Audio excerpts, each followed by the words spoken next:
Hello, church. So here's our devotional for Wednesday, February 4th. I'm back in the sanctuary after having needed to use the office yesterday.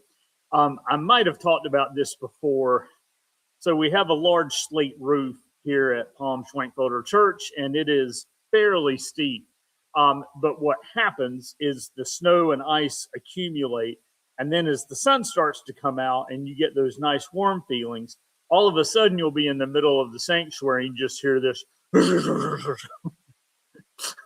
which is the snow and ice coming off in large things, and you can sometimes see where it came off on the sidewalk because it just splatters all over. But it always takes me a minute to realize what in the world is going on because you hear this really loud move that sounds like really loud sound that sounds like the whole ceiling is coming in, and thankfully it's not.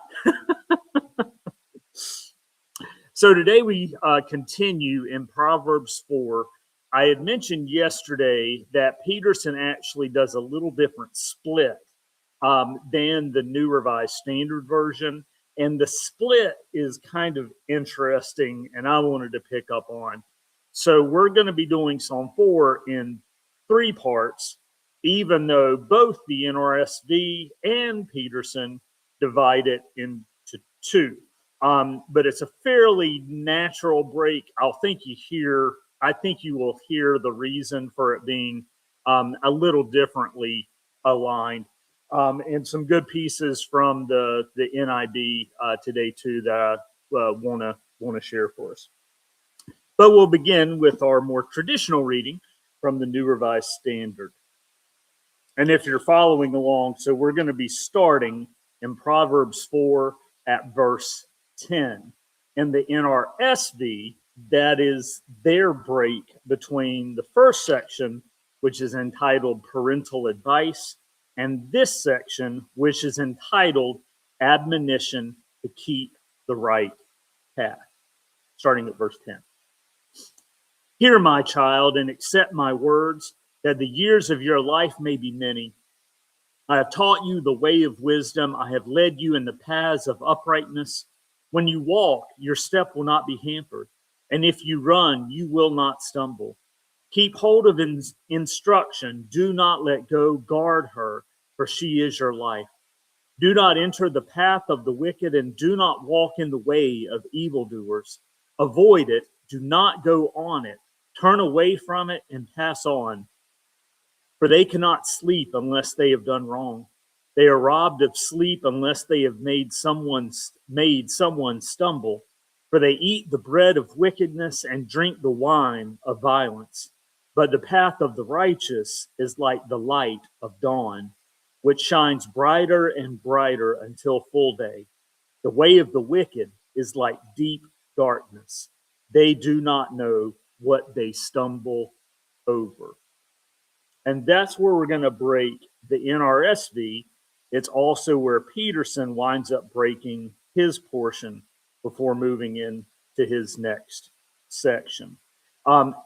The Interpreter's Bible, which is the older version that uses some of the King James, it did a little neat segment on the uplifting of the irony of this teaching on wisdom. Irony is probably not the right word, but having this teaching that is in fact saying people who are not seeking wisdom are falling flat on their faces, but not knowing why it is that they are falling, that they have stumbled so that they can correct their own way. So a few portions from the NIV for us. And the first one is a little side note on Hebrew. The word they use here is excursus. So just a little bit of phrasing.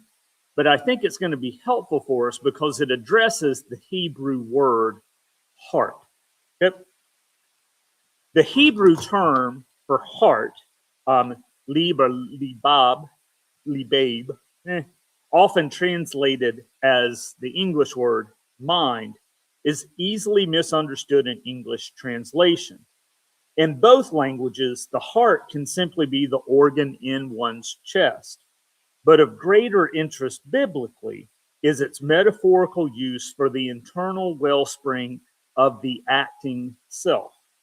In the modern West, heart and head are often opposed as the focus of feeling and thinking, respectively, and I will add, separately. But the ancient Hebrews used heart comprehensively to indicate the inner person, the I, that is the locus of a person's thought, will, thought, and feeling. Thus, all of a person's actions, especially speech, flow from the heart, expressing its content, whether good or bad. Scripture can use related terms such as belly and kidneys in much the same way as heart. And this, that internal thing that leads us rather than just as this physical organ. And yeah. Okay. Now,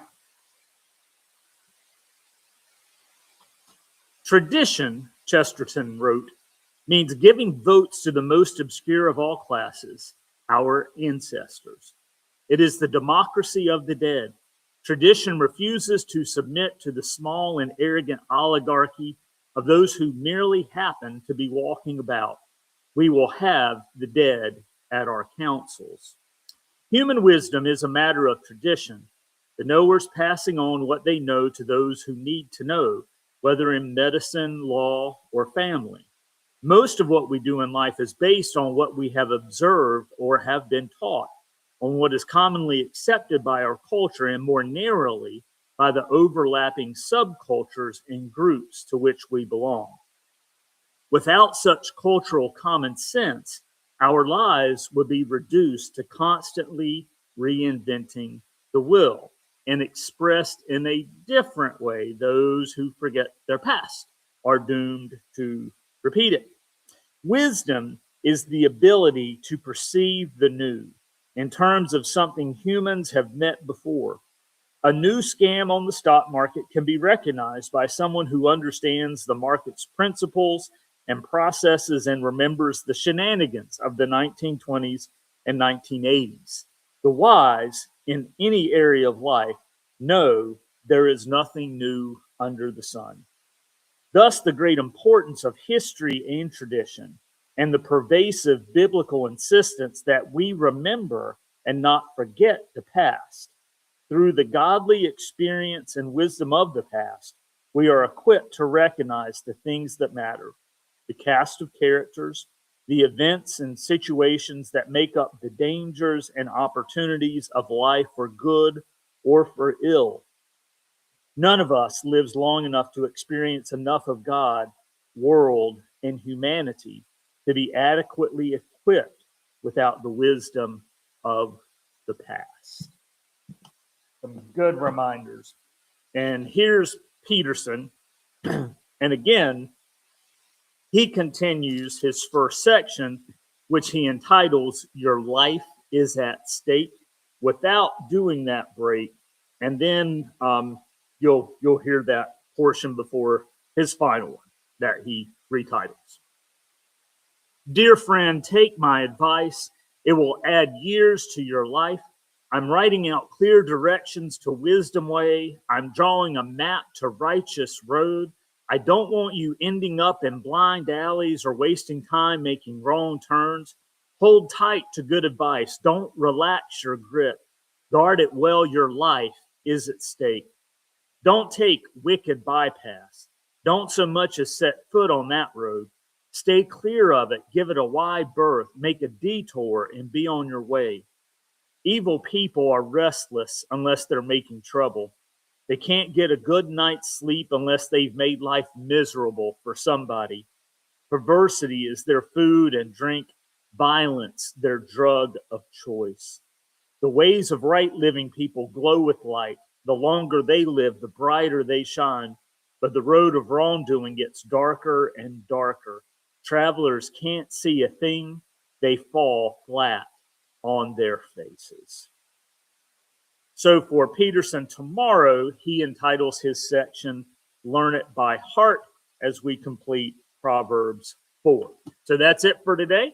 Thank you very much for tuning in, and we'll be back with you tomorrow. See ya.